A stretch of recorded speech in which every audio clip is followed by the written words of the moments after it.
everybody to this episode of Real and Raw. We are now on episode 6 and we've finally put our big girl pants on and we've actually invited someone to join us because we can't make that many technical issues now. We've tried and tested them all. So obviously I'm Naomi. I'm Mel. And I'd like to introduce our guest today, who is Sarah. And Sarah is a speech and language specialist. And today's theme of the episode is around communication. And yeah, we'll just kind of... We've got some interesting questions, haven't we? We have. So I'll hand over to you because I'm just going to sit and rock today. It's one of those things. Naomi's social battery is draining today. I need my 1% flag. I'm doing it. Okay. So I suppose we wanted to do one around communication because communication is key with children like we've got. So whether they are verbal, non-verbal, using picture exchange or AAC devices, communication is a really tricky subject, especially speaking from experience with Riley, because Riley is technically non-verbal. People often ask questions about how he communicates and stuff like that. So I remember in the earlier days when he was first diagnosed and I knew nothing about autism or how to communicate or how to help him communicate, you know, in a non-typical way. Yeah. And that was the source of every meltdown that we had. You know, it was the root of many, many problems because he's a little boy. He knows what he wants to say. He knows what he wants. He knows what he doesn't like, what he does like. And he couldn't communicate that to me in a way that I could understand. I didn't know how to teach him how to communicate that in a way that I could understand. And that led to a lot of frustration, a lot of behaviours, a lot of anger. And I know that that's a real common theme among children, not that are only non-verbal, but that are verbal as well, that sometimes, you know, will go into... Patch agrees. There's Patch. That will go into selective mutism if they are stressed or when they're in meltdown, they shut down and they can't communicate. So I know it's a really, you know, epic topic to talk about because it's one of the main things that most people struggle with. Yeah.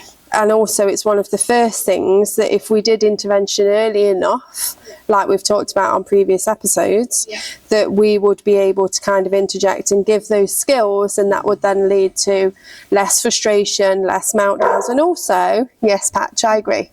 His communication is amazing today, by the way. But also allowing you to then grow the village of people that help to raise or look after your child, because for me, for example, I couldn't leave Riley with anybody because I knew him inside out like a book. I knew exactly what he wanted with just a sound, but nobody else did. And because he couldn't communicate that, I could then not leave him with a sitter or his auntie or his nan, or, you know, it made it much more difficult. So I just think it's a really important topic that affects so many people. And also, like, from a professional's perspective who isn't trained in speech and language, apart from all the colleagues of speech and language, and horses, that we get multiple different individuals, whether, like they say, non-verbal, and we have to pick up their non-verbal cues, decipher what they're trying to say, and all those different things. But also the verbal children, we start to notice that they've got certain sayings, but there's nothing underneath. So when we then get behaviours, we then are having to deal with more behaviours. And actually, I've noticed through the decades, behaviours are getting quicker, stronger, faster. Absolutely. Because communication isn't being dealt with younger. And then suddenly you've got these hormonal children who haven't learned to communicate their needs, wants and desires, so they still show us, which they're in their full right to because we haven't taught them anything else. But then we're left with very extreme behaviours where we'll get hit, bit, kicked, punched, hair pulled. And as a professional, you have to have protocols and systems in place in order to navigate those Yeah. appropriately, but you also still have to stay safe as a person yourself. Yeah. So it's a really complex web. It is, and when you think about it as well, you know, we talk about how much our children are struggling in schools and how much, you know, they can't get along with this, they can't get along with that. Well, 9 times out of 10, it's because they can't communicate effectively. Yeah. You know, and the teachers or, you know, the peers who are looking after them can't, you know, interpret their non-verbal cues or prompts and things like that. So it's really key on all aspects when we look at the whole spectrum of, are they struggling at school, are they struggling with this, you know, can we do that? Like, I couldn't have a childminder because he would go from 0 to 20 in a millisecond because you couldn't understand him, and he was so used to mum being able to just get it, that when somebody he was with didn't just get it, all hell broke loose. And I was getting phone calls of, you know, he's tipped a table at school, or do you know what I mean? And it's all of that, looking back, could have been avoided if I'd have known how to help him communicate effectively earlier. But on the flip side of that, it's like, you know, we've talked about examples of actually, because he uses an AAC device now, like people believing in what the children are saying. Absolutely. Now, it's a balancing act, because if you're dealing with somebody who is still hyper aroused, they're not in a safe space in their head or in their body, they will say stuff to get their needs met. So Yes. you have to put it within context Of course. of what they're trying to. Are they just saying unkind things to people, or because actually it means that they get to avoid something that they find challenging? Or are they being actually truthful? So this is where the professional needs to get to know the family and the child to be able to decipher truth from masking to lying. Again, Riley at school would say he was poorly. And he wasn't poorly, he just didn't want to be in school. Yeah. But then when he has to go to the toilet, yes, that was bypassed as, no, you don't need the toilet. And he kept saying, I need the toilet. No, you don't. And, you know, fortunately, one of his teaching assistants at the time, who knew him really well, was in another class, and she was passing by and heard him request the toilet. And she intervened and said, did he say he needs the toilet? And they said, yeah, he said that, but he doesn't. And she said, no, if he said he needs the toilet, he needs the toilet. So she took him and he did go to the toilet. But from then on, he also then lost trust in communicating with anybody at school because they weren't listening. Yeah, absolutely. So then he wouldn't communicate at school, and that's where that sort of barrier started to, you know, rise, and that really deteriorated. His communication at school went to practically zero because they weren't actually listening to what he was saying. Then you have to do the behavioural change, which is starting to renegotiate with them. Yeah. Once they've got into that muscle memory, no, I show you what I need, and I show you when I'm not okay, and I show you how my needs get met. When you then start sliding in the communication, they go, no, this is how it's done. Yeah. So it's not going to go pretty straight away. No. It's going to go a bit sideways before it then goes forwards, because they've actually got to realise that there is another way that is less stressful for them. And gets better results. Better results. So that's where, like, the food thing is. So, Sarah. Yes. Rescue us. Rescue What do we do? Well, behaviour is communication. We just, sum that up really, really well. You've talked about this a lot as well. So yeah. It's taken me 25 years of being a speech therapist to realise that mums actually know what their kids want. Yeah. So they don't really see the point of teaching them a different way of communicating. And it's taken me a long time to get my head around that, because when working as a speech therapist, I would see children briefly, and then they'd go away, and then you'd see them in school. And you've got a lot of problems going on all the time. But you don't realise that parents are the fundamental person who needs to understand. Yeah, and I'll admit I was guilty of that for a long time. Yeah, I think it's our fault we don't actually get it across properly. Yeah, maybe. But, like you say, you do think at the time, well, how is that going to help? Because I just know what he wants. And also you are kind of on the fence of, are they going to be able to do that? You're kind of still on a bit of a back foot as a parent, Yes. as to whether or not they will understand what you're trying to. I mean, Riley's doing things now that I honestly never thought that he would do. He's using words that I've not taught him. Yeah. You know, and he's reading symbols without the picture. Yeah. You know, so it's actually showing me that he's far more capable than I even realise. Do you think that when we do diagnosis when the children are small, Yeah.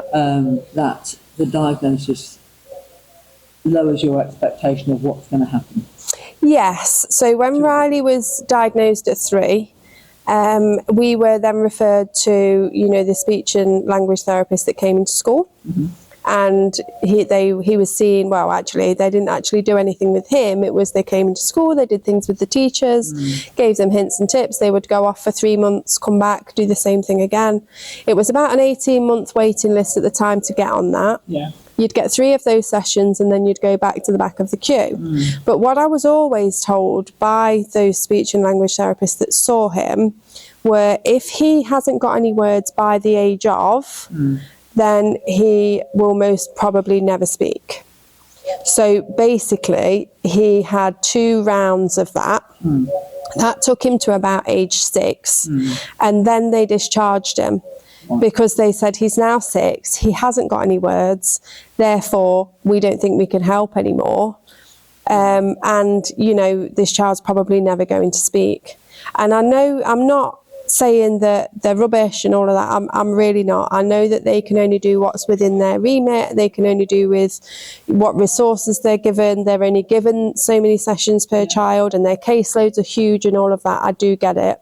But it does put your expectations really on the floor, because you're so pinned on, okay, if he's going to speak by the time he's 5, and then 5 comes and goes, and then 6 comes and goes, and then 7 comes and goes, and then they discharge him from a service because he's not speaking. And now he's 13. So, Sorry. I do get the talkies. Really lucky to work. I've worked in Hampshire and in Portsmouth City, so there's a lot of children. I've worked in Surrey. I've worked in up here in Northamptonshire. So quite a few different counties. Yeah, and then I worked in Northamptonshire, where I was in charge of all the special school kids and the therapists who were going in to look after them. So I was in a position where I could actually transfer the knowledge and skills that I had from down south, where they were doing a really very excellent job, to Northamptonshire. But I haven't had the opportunity to do that in Nottinghamshire or Derbyshire, unfortunately, because it sounds like they need a bit more knowledge and skills. And that's partly down to the degrees that the therapists do. They aren't taught anything about SEN. They aren't taught. You might have 1 or 2 sessions on using alternative communication. Really? Yeah. When you train as a speech and language therapist? Wow. There's so much other stuff you have to do. Yeah. So it's if anybody wants to be a speech therapist, come and join us. We do sort of anatomy, physiology, and pathology, which is when it doesn't work right. We work with children right through to adults, so we work with people with strokes and head injuries. Yeah. And we've got to do the English bit, the phonetic bit, phonology, social care. So there's a lot in there. A whole lot of stuff. And it's really unfortunate that it just doesn't really happen. And the teachers are much the same. They don't get any SEN experience when they're at uni. So they come out as teachers. That's crazy. Yeah. So you've got therapists who don't quite know what they're doing. I mean, that's not their fault. No. And it used to be when I was trained, which is 25 years ago, I was in a school with 2 experienced therapists. So I could talk to them all the time. And I worked in a clinic with another different 2 therapists. And I learned a lot. Then I went and did some further education. So I'm very interested in SEN, but not everybody is. But I just love these kids. They absolutely have to have communication. Oh, yeah. Because without it, then you get behaviour. So and it's not nice behaviour. It's not nice behaviour. No, it's always very passionately done, and it's always the bits that you don't want them to passionately do. Absolutely. They never pick up the nice ones. No. Straight away. They are there, they are accessible, the hugs do come and the high fives do come, but the hair pull might come first or the slap might come first, and and it's instinctive. Yeah. Because that's what happens if you're in a foreign country. So I just come back from Spain, everybody. It's great. But when you're in Spain and you don't speak Spanish, and something goes wrong, it's no good if you can ask for 2 beers. That's just not useful. So say you have a car accident, the wheel falls off your hire car. In fact, on the piece of road that we were on, there was warnings in English: don't stop for strangers, because people are being carjacked. People will say, my car's broken down on the side of the road, and while you're helping them, they come and nick all your things out of the car. Okay. And this is a thing, just to let you know. That's an aside. We might want to take it out. Anyway, that's a side note. Because it is. I mean, then you've got to go to the police, haven't you? And then you've got to talk to them about all the things that you've lost. And I bet you don't know the Spanish rule things in your suitcases. No. Do you know what I mean? I could tell them I've got a beer. Communication is only useful and functional if everybody understands it. And it's great when the mum understands it and the dad understands it, and maybe you get one other person at school who understands it. Yeah. And then that person will move. It's not useful. No. Communication needs to be something that everyone can understand. And generalise. Because that's something we've come across, is like they can do communication to a certain level in one environment, communication to a different level in another environment. Yeah. And then when they're really not okay, communication actually goes out the window when you need it the most. It's usually the first out the window, isn't it?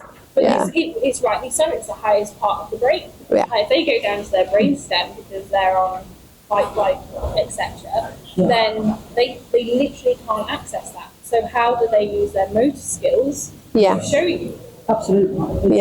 It's a totally confusing cycle that they get into.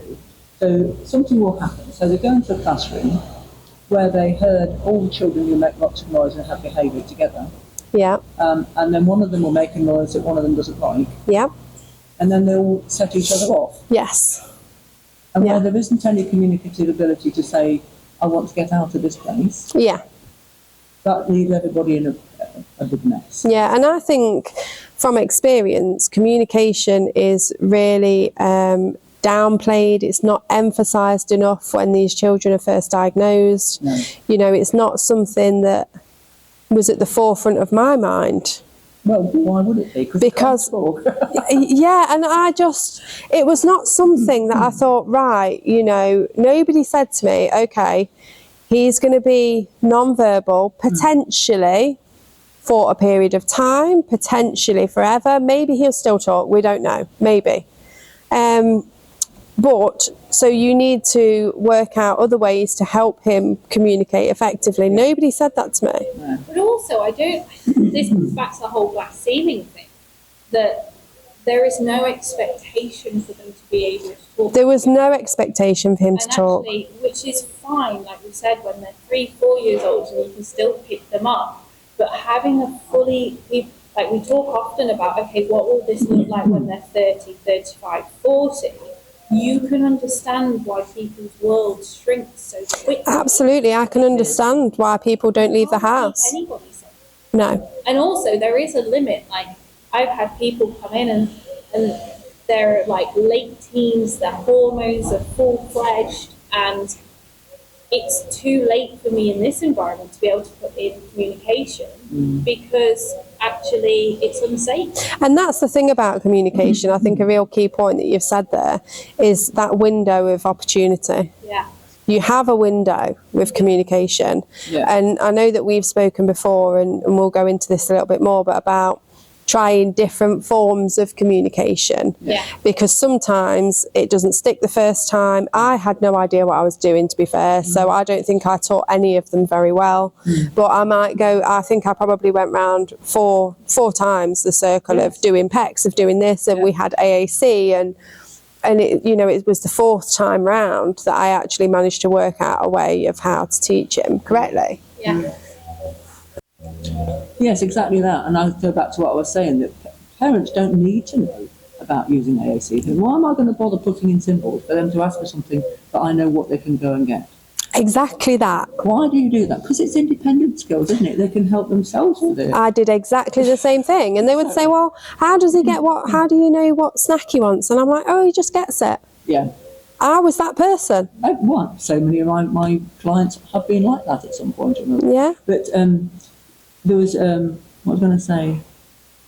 I might have to cut this bit out because my brain's gone slightly. That's fine. No, we just keep rolling. Okay. Yeah. Oh, no. We don't do bloopers here. We just do this is us today, and this is our level of function. That's fine. So it's really about, if you think about children when they are 2, Yeah. we talk about the terrible twos. Yeah. The terrible twos are because the child wants to be able to ask for something, but it doesn't know how to do it. Yes. So if you get the ones who are non-verbal, their terrible two-ness is a lot worse. Mm-hmm. So the little boys tend to be a little bit more excitable than the girls do, because girls are quite often better at talking. Yeah. Not all of them. No. But the communication communication difficulties are 5 times more prevalent in boys than girls across the board. Yeah. Massive. Yeah. Their brains develop at different spaces. Different speeds. Different, I mean, different brain girls are better. Yeah. I don't know what you mean. No, But I can't say that. I've got a boy. When girls do have difficulties, they seem to be more severe, Yes. alternately. Yeah. So right at the beginning, and you're thinking about the little autistic chap who isn't very interested in interaction, like those sort of spaces. Yeah. There are things that you can do at 1.5, at 2, and you should be then putting in some way of them being able to communicate that they want things, because that's what we do. And I wish I'd have known that then. But also on the other side of that coin, on what you just said, that's why for so many years girls with ASD or different things weren't getting picked up, because it was based on that language. Yeah. And they could communicate really well, but their social language wasn't as good, but they could piece enough together. And also, like, you can probably say better than me, like with the echolalia kind of stuff. Yes. Like, people hear them repeating phrases and going, this is all good. And it's like, well, it's not, it's just a smoke and mirrors. Yeah, so we've got a veneer over the top, and underneath everything's going a bit wrong. Yeah. Because they tend to get just as anxious. Yep. Or more anxious. Or they get more selective muted. Yeah, you can get selective muted, and you can get children who probably have a language disorder, but that is masked because they're using learned sentences to get what they need. Repetitive learned sentences. So in a way, I actually quite like a non-verbal child, because you know where you are. You know? Yeah. But it's shocking that you weren't actually supported properly, and I think that's partly down to a lack of knowledge, as I was saying earlier on. Speech therapists have come out of uni and they don't have the knowledge to be able to support people effectively. That's not their fault. It's just that it should be something that, in this day and age, something that is actually covered in more detail. Yeah, and it's just when they're kind of written off. You know, that was really disheartening, because I was then left with, a child that was really struggling to communicate and had no idea what to do or where to go. Yeah. And I keep saying I had no idea what I was doing. I was completely winging it. And to be fair, and that's like when I first met you, I was just like, I really need him to be able to tap the saddle to say go, and also signal to me to say stop. Because I've only had a few fully grown men, teenage boys, that when they get frustrated, like there's only so much I can do training-wise before we get unsafe. And thinking of Riley now, he's 13, he's 5'2", coming up 5'3". I'm only 5'4".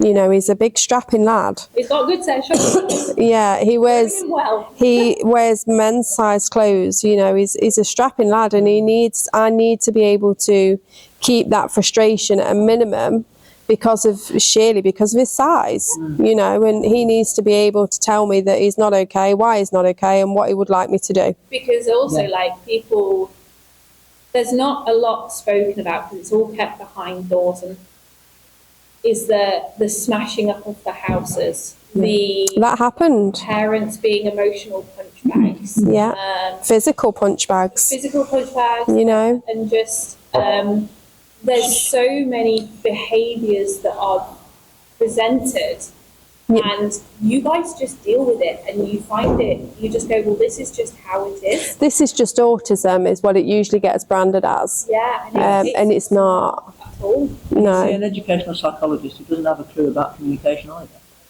Which is, so you would go to them for behaviours and things, and so that I find that really interesting, that communication isn't really something that's like a big part of like what would be their qualification, or even SEN as part of what would be a speech and language therapist. Yeah. And because also, like, it takes a lot of effort for those around to teach language, and it's not, from what I've observed, it's not a quick process. It's probably the longest process you'll ever have to continue with.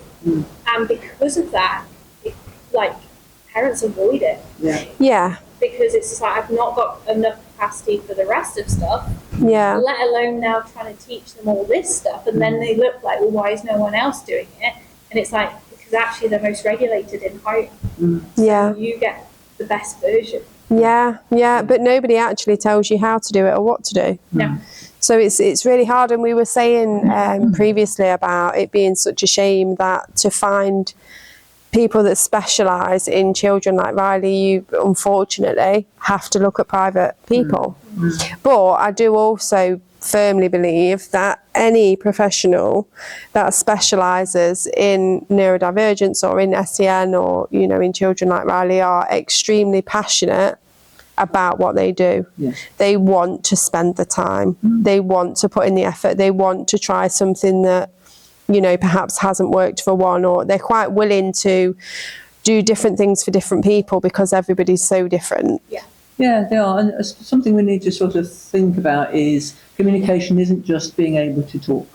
So we're very fortunate that Riley is able to understand a lot of what we say. Yes. But some children can't actually understand. Yeah. So that's the other half of communication, if you like. So again, we need a way that the children can actually understand. Yeah. Or checking that level of understanding. Or checking it, Because for me, here, like, I can be really playful around taking away scaffolding. Absolutely can. So that what is being perceived by everybody else is like, they're fine, they're okay. I take away that scaffolding and just, unfortunately, you watch this person unpickle. Yes. And you're like, there was nothing there. It was only because of my actions. I was pointing to the saddle when I said the word saddle. Yes. I was pointing to the steps, or I was moving my body towards the steps. All these different subtle cues that they've learned to pick up on to be okay. Yeah. Rather than slowing down and saying, well, can you actually press the button, or can you give me the symbol, or can you say it, but then know what you're walking to? Yeah. So something I really rely on are symbols, or photographs, or what we call TOBIs, which are true object-based icons. So you take a photograph of a thing. Yeah. A cup of coffee. Coffee time. So you take a photograph of a coffee. So for children that don't understand what symbols are, because they don't look symbolic enough. Yep. And then that one is car, weirdly. You understand that one? Yeah. Okay. So some are okay and some of them are less useful. Okay. But the more you use them, the better children get at understanding what they are. It helps them then with it, if they need to use an alternative communication. We've got that in place already because they're starting to understand the symbols. Yeah. So what we're doing is providing them with some visual support about what's happening next. So we're taking a child out of their normal routine. And routines are great, but they're also a rod to break the back with, basically. If you use a routine, you need to mess it up every now and again. Yeah. So what we're going to do with, let's just see if I can make something. Quite evil I am. You may have noticed. So now and next at the top here. This was probably told you several times about using now and next. But when you are in your grief state, which you were, which isn't necessarily within the time frame of when the NHS say that you can be seen by a speech therapist, you aren't going to be able to take it in because you are not in that situation. You're not able to take it in, and that's the big thing that people don't get. It was too daunting. Yeah. Oh, she's zooming in on my chest. So now we're going to take a game, to play a game, and next we're going to go for a walk outside. So if that's part of our routine, we do the same thing every day, I need to change that up, because the next thing is going to be going to the dentist. Yeah. Does that make sense? But we don't teach them dentist straight away. We're going to put in, we're going to go for a run round the barn. Yeah. Something really easy, but it's not the normal thing that we do. But by using the symbols, we're helping them to understand more about what this language is that we keep using. So now, game, next. What is it? I can't read it now. Go for a walk. Yeah? And then we've got following on from that, work, car, and they can see what's going to happen. So I like to think about a visual schedule, like if you're going to go to London on the tube. We're going to go down into the bowels of the earth, into a man-made, we wouldn't do it normally, would we? Let's go on. No. We're going to go into a man-made tunnel onto a fast train, thundering beneath the earth, and we don't know where we're going. Yeah, go on. Thank you. And so the reason we can do it is because we know exactly where we're going because of the words. Yeah. Yeah. So we're following symbols. We've got different coloured symbols for each of the lines. Yeah. We can navigate. I've actually been across Paris. I don't even speak French, and I've been able to go across Paris on the metro to get to a particular hotel, just by using the symbols and reading the words as to where I need to go to. Yeah. So then you get on the tube and you're thinking, oh, I need to get off in 4 stops. And each time you stop at the tube, there's that big sign that says that's where you are.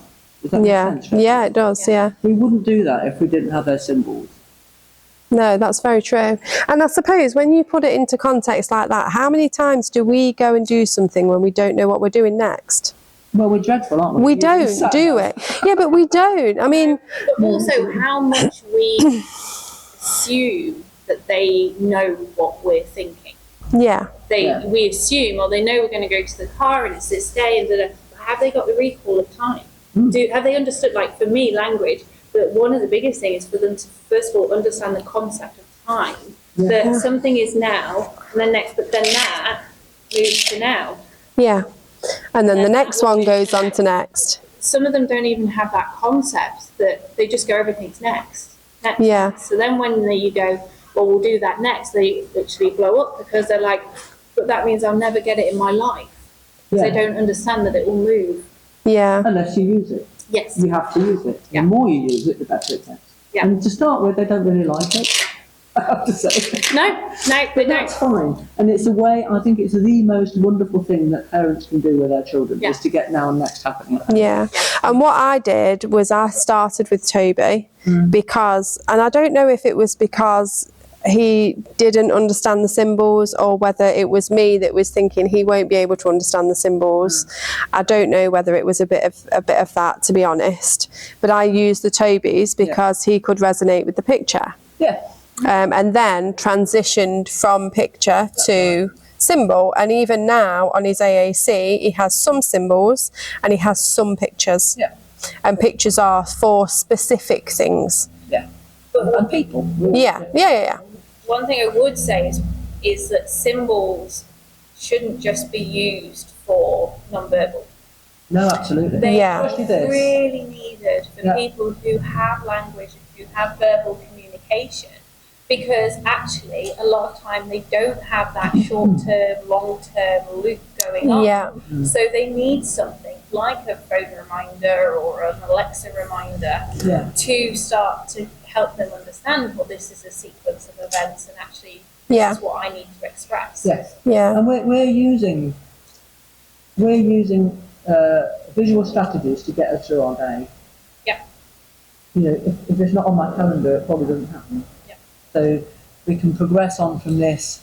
We can use a whiteboard. You don't need to be doing symbols if you don't want to. So today, let me see what happens. So I'm going to say, get up. This is my day today. Pick up apples.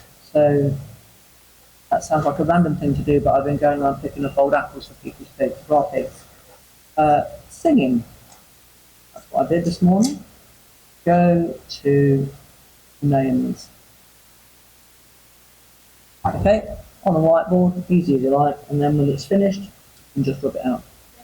Or you can give it a tick. Or you like a tick, don't you? Yeah, so Riley loves to tick things off. So he has a whiteboard. I've got whiteboards everywhere in my house, whether they're in the living room, I've got one in the car. Yeah. And it's really quick and simple. Even though he's got an AAC with him, it's really quick and simple for me to just write a list. And I've done it so many times, so much now for so many years, that he now understands the list, and we'll go through and we'll tick off the list. And even if it's something he doesn't want to do, you know, and I'll say, but that's next on the list. Yeah. And then when it's done, he has the pen and he enjoys ticking it or rubbing it off or whichever he prefers that day. Yeah. But it's just a really simple way of showing what we're doing. Yeah.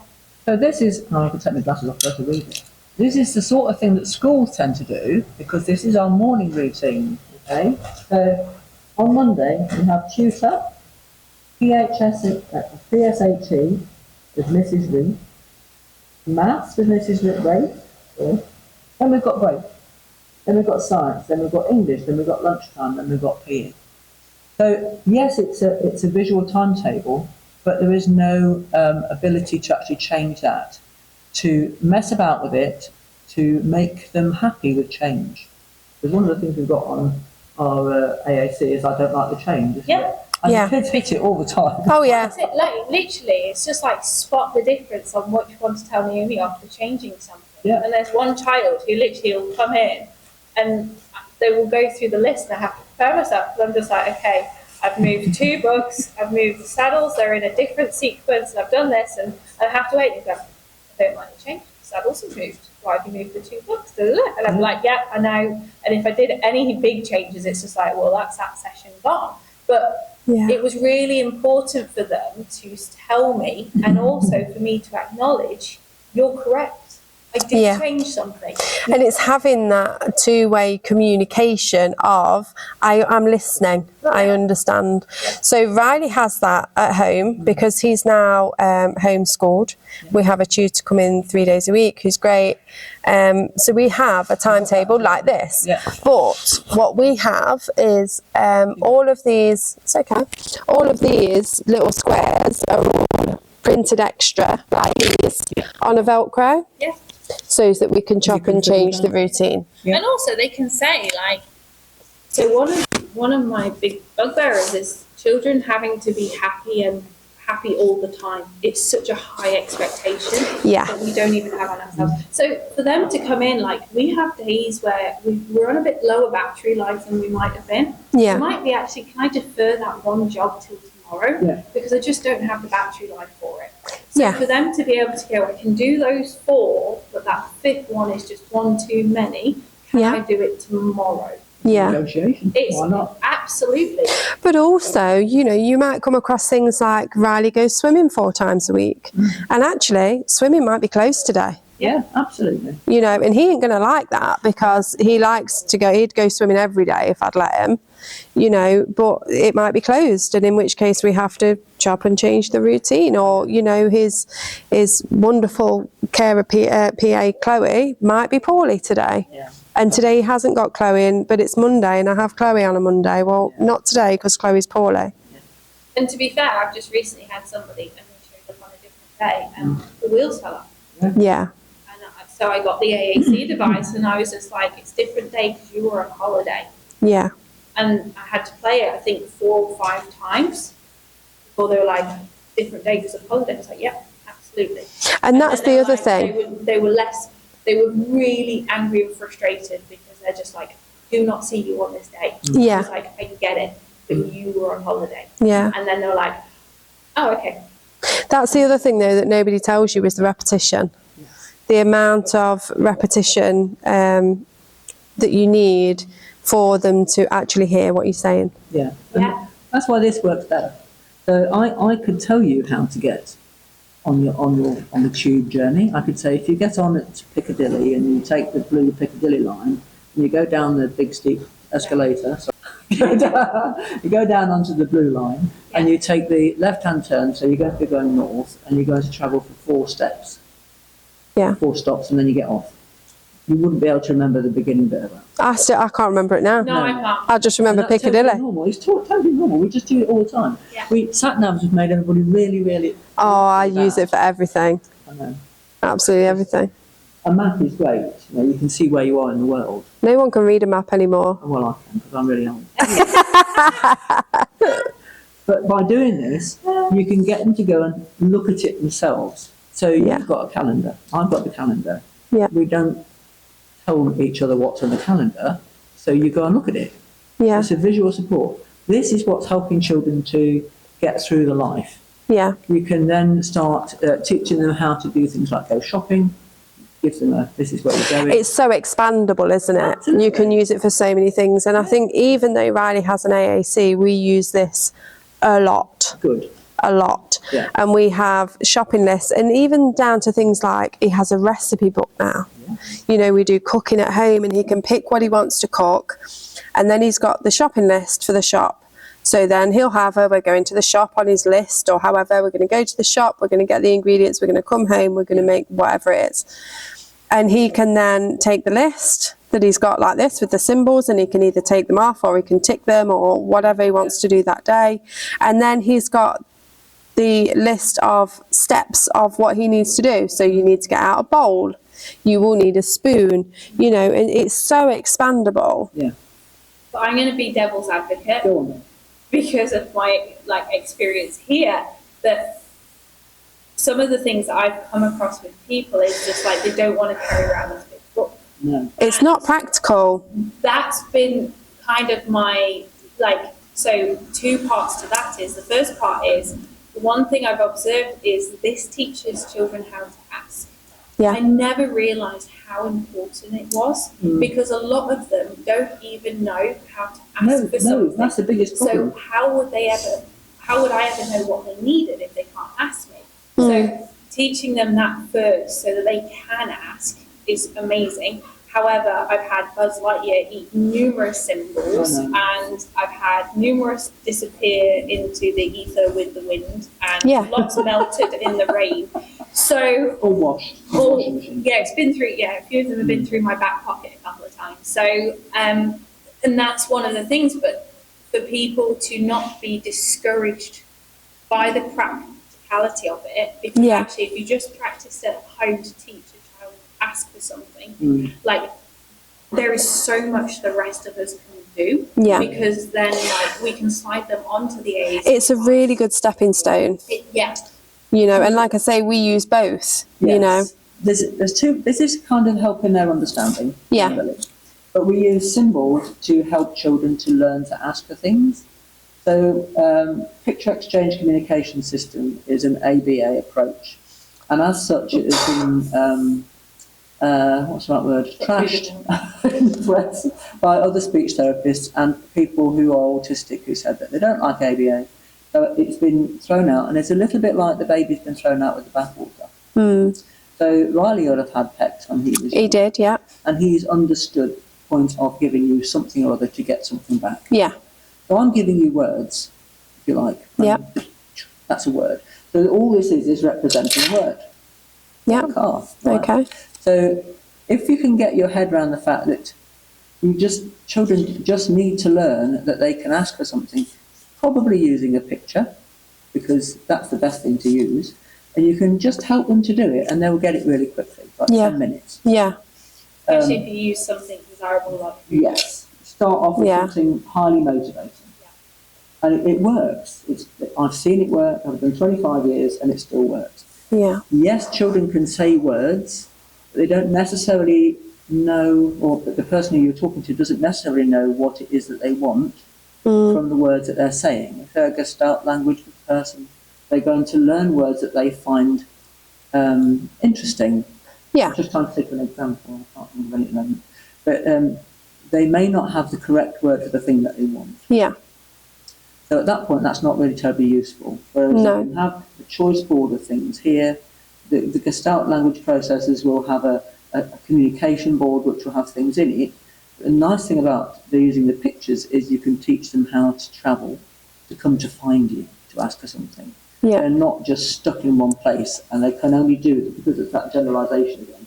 I can only ask for things when I'm sitting at the table. Which is actually like here we've played a lot where I'm stood on a trampoline, I'm stood on the mountain block, I'm hiding under a chair. And it's like that hide and seek for asking for a Skittle or Yeah. something. Yes. I'd like to say apples, but they never go for the No, good not stuff. So really. we'll No. go with Skittles. I think there are a lot of fruit in some of our sessions, but yeah. But they need to learn to be spontaneous. Yeah. So if I can only ask for something from you when it's snack time, Yeah. it's a bit depressing then, isn't it? Because I might Yeah. feel hungry now, or I might want to leave the classroom because it's too noisy. They're Yeah. never going to learn to do that if they don't learn that they can actually spontaneously go and find a person and ask for the thing that they want. Yeah. So Riley's got it. He's, you know. He has now, but it took a long time because I didn't know what I was doing, and I had no one to help me. Yeah. You know, so it was really quite difficult. I mean, the whole picture exchange communication it comes with a big old folder and you have to be flicking through to the right page to find the right thing. Well, first of all, you're taking out a big folder with you. By the time you've found the thing that you want, he's gone. He's lost interest, he's forgotten, he's like, oh, forget it. Yeah. So that's why that never worked for him, because it was symbols rather than Toby pictures. Yeah. And he never got along with it because it was too much of a faff, it was too much to do, he couldn't be bothered, and it was impractical. So that was when we started with Toby's, and I would do, if I was going out and wanted to take certain things with me, like a picture of the car, a picture of food, I would literally take 4 or 5 on a lanyard. Yeah. Because it's more practical, and that was where we started. And now he will have something like this at home, so we have a now, next and then at home, so he's progressed a bit more. We can set out his daily routine. He knows he'll come in the morning, we'll talk about what day it is, we'll put what day it is, what we're doing today, he'll have a look at his calendar, so he knows what's happening for the day. And then he's got his AAC with him if we're going out anywhere, but he's got on his calendar that we're going to swimming, McDonald's and home. Yeah. So he knows what's coming. But then I'll also often take a whiteboard list if it's something that he's not doing routinely. So we went to see another therapist last week. It was a new therapist, and you know, it was just something different. So I'd explained where we're going, he knew where we were going, but I still took the checklist as a backup to remind, and he wasn't that happy when we got there because it was different. But knew on his whiteboard that after we finished here, then it's McDonald's, then it's home. Yeah. So, and it really helps to keep him settled, but it's not a lot of faff because I'm not taking a lot of stuff with me. No. And that's what puts a lot of people off. But also, like, from my perspective, with using these external helpers, it actually slows people down, because a lot of people say so many words, and when someone doesn't say it once, they then say it 16 million other times. And you're like, well, not only have they got to process that sentence, they've now got to process all the other sentences. You're getting anxious because they're not understanding, and you know what happens next. And then the child's just like, this is a lot of words in a short space of time. Yeah. And it's like when I had that situation where something was different, like I was sat on the floor with the AAC device and I was literally just spelling out every word because I was like, I need this to slow right down. Yeah. And I need you to listen to each word. Yeah. And also I need to use a lot less words. Yeah, so keep it very simple. bored typing it out after a while. Yeah. So you just say as smallly as possible. Yeah, of course. This is what I want to get across to you.